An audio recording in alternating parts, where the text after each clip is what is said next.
Hello everyone, कैसे हैं आप सभी। आशा करती हूँ अच्छे होंगे और खूब मन लगा पढ़ाई कर रहे होंगे। तो अगर आपने इस साल फॉर्म भरा है तो आपका प्रयास यही होगा कि इस साल मेरी नौकरी लग जाए, मेरा एग्जाम निकल जाए। तो आप ऐसा क्या करेंगे कि आपकी परीक्षा इस बार निकल जाए 100%? क्या करेंगे? ऐसा करना आपको ही है, कोई और कुछ नहीं कर सकता। बस बाकी लोग रास्ता दिखा सकते हैं, आपके गुरु आपको रास्ता दिखा सकते हैं। जैसे मैं हूँ तो आप लोगों को टिप्स बता सकती हूँ, जो मेरा अनुभव है मैं वो बता सकती हूँ, लेकिन करना तो आपको ही है। अब एक चीज पे आपको सबसे ज्यादा फोकस करना है। अगर आप चाहते हैं कि आपकी परीक्षा इस बार निकल जाए, किसी भी तरीके से कोई भी आपको रिस्क नहीं लेना है कि मैं 1 नंबर से चूक गया, आधे नंबर से चूक गया, तो आपको एक काम पे ज्यादा फोकस करना चाहिए। वो ये कि जब भी आप पढ़ने बैठते हैं तो आपके दिमाग में बस एक चीज रहनी चाहिए कि ये जो भी चीज मैं पढ़ने बैठा हूँ, जो भी मेरा सिलेबस है, जो भी टॉपिक मैं आज लेके बैठा हूँ, कठिन तो लग रहा है देखने में, लंबा भी है, आसान नहीं है, कैसे होगा, लैंग्वेज नहीं समझ में आ रही है, बहुत सारी चीजें हैं, लेकिन अब आपको करना तो है ही, उसको करना ही है। ये दिमाग में बैठाइए कि उसको करना ही है। अब इसको मैं कितने आसान तरीके से मैं समझ सकता हूँ। आपका फोकस क्या होना चाहिए कि चीजों को आसान तरीके से आप कैसे करेंगे। मैं क्या करती थी ना कि इतनी सारी बुक जितनी भी थी, मैंने जितने भी बुक पढ़े उसमें चीजों को आसान करने का प्रयास किया। मैंने ये ट्रिक लगाया अपने दिमाग से सोच के, किसी की कॉपी नहीं की इन सब चीजों में। मैं अपने आप को देखी कि मेरा दिमाग किस तरह की चीजों को समझता है ज्यादा। फिर मैंने पूरी बुक की ट्रिक बना डाली, पूरी बुक को कहानी की तरह से समझा। मुझे कल्पना में ज्यादा इंटरेस्ट था, कल्पना में ज्यादा कर लेती थी, बैठे बैठे बहुत ज्यादा कल्पनाशील थी। इसका नतीजा था कि पहले मैं इसको कहते ना कि निगेटिव होता थी चीजें मेरे साथ, कल्पना की वजह, सोचने की वजह से किताब खुली रहती थी, सोचने लगती थी, बैठे बैठे बहुत सारी कल्पना, उड़ान जो कहते हैं। तो ये सारी चीजों को मुझे पता था कि ये सारी चीजें मैं फटाक से कर लेती हूँ, तो बस मैं कल्पना की दुनिया में जाके इसको अपनी ताकत बनाई मैंने, और पूरी किताब को कहते कहानी के माध्यम से एक ट्रिक बना के मैंने अपने दिमाग में बैठाया, क्योंकि वो मुझे ज्यादा चीजें समझ में आती हैं। मुझे बार बार भूलने की जो अभी तक भी आदत है कि बार बार मैं भूल जाती हूँ चीजों को। बहुत बार कोई चीज याद कोई दिलाता है तो मुझे याद आता है। तो इसको भी अब मैं क्या करती, चीजों को याद रखना था तो बस वही बात है कि अब मैं रिवीजन पे फोकस करने लगी कि मुझे बार बार रिवीजन करना है। तो इस तरह से मेरा बस यही फोकस था कि मैं अब इस चीज को आसान कैसे बनाऊंगी। तो वो मैंने अपने से सोच के किया कि आपको बस ये सोचेंगे आप कि मैं पढ़ लूं, मैं चीजों को बार बार बस ऐसे ही रिवीजन करूं, बिना ट्रिक के माध्यम से, बिना किसी स्टोरी के माध्यम से, या कोई उसको आधार देना बहुत जरूरी होता है चीजों को। तो आप कभी भी सफल नहीं होंगे। आप ऐसे ही बस सिंपल सिंपल दोहराएंगे तो कभी नहीं, उसको चीजों को लिंक करना पड़ता है। जैसे किसी का भी अगर आप तुलसीदास का पढ़ रहे हैं तो उनकी जो 12 रचनाएं मान लीजिए हैं, तो एक दूसरे, अगर मान ली 12 रचनाएं, सिंपल सा एक एग्जाम्पल बताते हैं, 12 रचनाओं के अगर नाम आपको याद रखने हैं तो एक से दूसरे को रिलेट कर करके, ठीक है, जैसे पार्वती मंगल जानकी मंगल एक तरह से है तो इसको एक तरह याद करिए। फिर बड़ी की मात्रा वाले गीतावली, कवितावली, इस तरह से जो बड़ी ई की मात्रा वाले हैं उनको एक साइड में रख के याद करिए।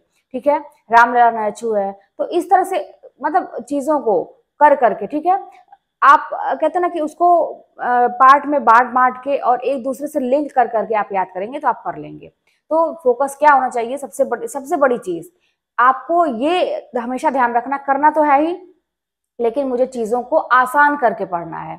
अब ये आसान कैसे करेंगे कि मेरे दिमाग को कैसे समझ में आता है, क्या मैं करूं। देखिए कि बाकी चीज जब आप करते हैं, कोई भी काम आप करते हैं तो उसका हमेशा हम लोग एक शॉर्टकट खोज ही लेते हैं, आसान चीज, आसान तरीका खोज ही लेते हैं कि वो फटाक से काम हो जाए। ठीक है, तो यहाँ भी आपको ये दिमाग लगाना पड़ेगा। आप बिल्कुल भी ये मत सोचिए कि ये बहुत ऐसी कोई चीज है, पढ़ाई ऐसी कोई चीज है जो बहुत मतलब कोई स्पेशल लोग होते हैं, भगवान के वहां से बन के आते हैं वो पढ़ाई करते हैं। नहीं, आम इंसान करता है, और ऐसे लोग करते हैं जिनको दुनिया ने ये कह दिया कि तुम कुछ नहीं कर सकते, या वो इंसान या तो अपनी लाइफ की वजह से हार मान चुका, लेकिन जब वो जागता है तो फिर बहुत कुछ करता है। तो आप लोगों को भी चीजें आसान करके करेंगे तो हो जाएंगी। दूसरी चीज ये कि जैसे टेस्ट के विषय में मेरे पास बहुत सारे ऐसे कमेंट आए, और एक पे तो बहुत ज्यादा रिप्लाई भी आया कि टेस्ट कैसे दे, कैसे लगाए, कहाँ से मिलेगा, बहुत सारी चीजें। कहाँ से मिलेगा, कोचिंग वाले भी टेस्ट देते हैं, उनका परचेज आप कर सकते हैं। मैंने अतुल्य एकेडमी का किया था, तो आपको जहां भी सही लगता है आप कर सकते हैं। ठीक है, वहां पे 200 का, 100 का, 150 का, मतलब प्रैक्टिस सेट इतने होते हैं। अब कितने का है, क्या इस समय रेट चल रहा है ये मुझे नहीं पता, तो कैसे मिलता है, तो वहाँ पे नंबर उन लोगों के नीचे रहते हैं, वहां से कर सकते हैं, या ऐप डाउनलोड करिए प्ले स्टोर से जाके अपने, तो वहाँ पे सारी चीजों को परचेस करने का ऑनलाइन रहता है चीजें, वहां से आप परचेस कर सकते हैं। दूसरी चीज की टेलीग्राम की बात मैं करूँ तो हिंदी की चीजें तो आसानी से मिल जाती हैं। मेरे पास जैसे होम साइंस के भी लोग हैं, एक मेरी है सब्सक्राइबर ने जो मुझे अयोध्या में मिली थी, अमृता सिंह, उनका कॉल आता रहता है, तो वो भी कह रही थी कि होम साइंस का नहीं मिल रहा है, तो हो सकता है कि बाकी सब्जेक्ट का ना हो, क्योंकि मैं बस अपने सब्जेक्ट पे फोकस की थी, तो हिंदी का तो मिल जाता है। दूसरी चीज कैसे लगाए कैसे पढ़े, मैं आपको एक तरीका बताती हूँ कि जैसे मैं पढ़ती थी, कोई ऐसा रूल नहीं कि इस तरह से करना है। मैं जैसे किताबों में जो पहले तो प्रीवियस ईयर के क्वेश्चन पेपर थे, उनको तो पहले आपको कई बार रिवीजन करना है, ठीक है। पहली बार तो आपको क्या करना है कि चीजों को पढ़ना है और सॉल्व करिए, ठीक है। पेंसिल रखिए, पेन से आप निशान मत लगाइए, नहीं तो दोबारा आप जब प्रैक्टिस करेंगे तो वो चीजें कर नहीं पाएंगे। तो पेंसिल से आप निशान लगाते रहिए, उसके बाद मिलाइए कितने क्वेश्चन आपके सही हो रहे हैं, पीछे आंसर रहता है ना, आंसर की रहता है, तो वहां से आप मिलाइए कितने आपके क्वेश्चन सही हो रहे हैं, जो क्वेश्चन गलत हो रहे हैं उन पर फोकस करिए ज्यादा, उस टॉपिक को जाके तुरंत रिवाइज करिए। तो ये चीजें हुई कि प्रैक्टिस के माध्यम से आपका टॉपिक भी रिवीजन हो रहा है, और आप ये देखिए कि मेरा कितना स्कोर बन रहा है, ठीक है। कोशिश रहे कि पूरा पूरा सही हो। ये तो हो गया प्रीवियस ईयर के क्वेश्चन पेपर। और दूसरा कि जैसे प्रैक्टिस सेट मैंने एक बुक भी ली थी, वो तो मतलब वही चीज थी उसमें, हालांकि उसमें मैंने कुछ किया नहीं, क्योंकि वो प्रीवियस ईयर के क्वेश्चन पेपर को ही उसमें उठा के दे दिया था, तो समय बर्बाद करने वाली बात थी। आप एक ही जगह से करिए, ठीक है। तो वहां भी क्या करना, मैं क्या करती थी ना कि पहले टॉपिक को पहले मैं पढ़ लेती थी, पढ़ी रहती थी ना, अपने आप को मैं चेक करती थी कि कितना मैं कर पा रही हूँ।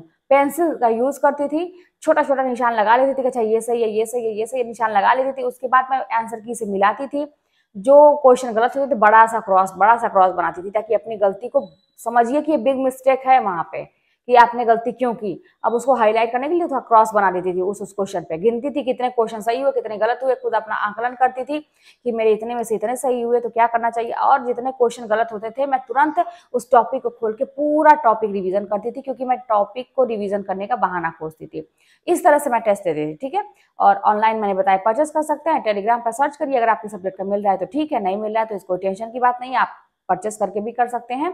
और सीधी सी बात है कि अपने खुद आप क्वेश्चन को सॉल्व करिए, ठीक है। खुद क्वेश्चन बनाइए, खुद क्वेश्चन सॉल्व करिए। वो थोड़ा टाइम तो लगता है, लेकिन फिलहाल आप जैसे कोई टॉपिक पढ़ रहे हैं, उसमें एक लाइन आपने पढ़ी, तो आप ये देखिए कि इससे कैसे कैसे क्वेश्चन पूछे जा सकते हैं।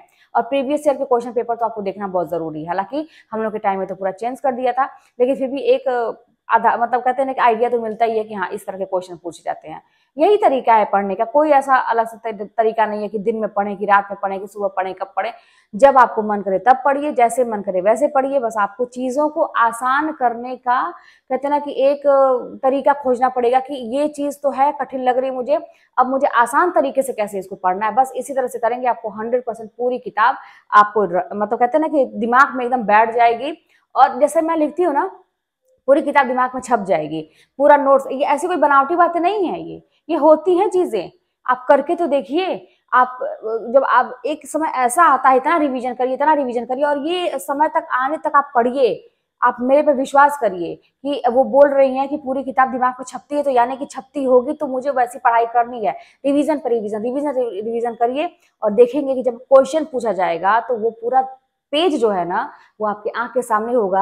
आपको ये आंख के सामने दिखाई देगा वहां पे कि ऊपर कौन से कवि का था, बीच में क्या था, नीचे क्या था, ये वाली चीज, ये क्वेश्चन जो आया है ये कहाँ पे लिखा हुआ था, सब कुछ दिखाई देगा। तो क्या हुआ, इसका मतलब यही तो हुआ कि दिमाग में हो गई चीजें, आपका क्वेश्चन गलत नहीं होगा। तो बस ये कैसे होगा, रिवीजन करने से होगा। जितना रिवीजन करिए, बहाने खोजिए रिवीजन करने के। चलिए मिलते हैं नेक्स्ट वीडियो में। कोई बात होगी तो कमेंट के माध्यम से बताइएगा, और चैनल पर नए हो तो सब्सक्राइब करिएगा, शेयर करिएगा, और कमेंट आप लोग करते हैं, मैं सबके कमेंट देखती हूँ। चलिए फिर मिलते हैं नेक्स्ट वीडियो में।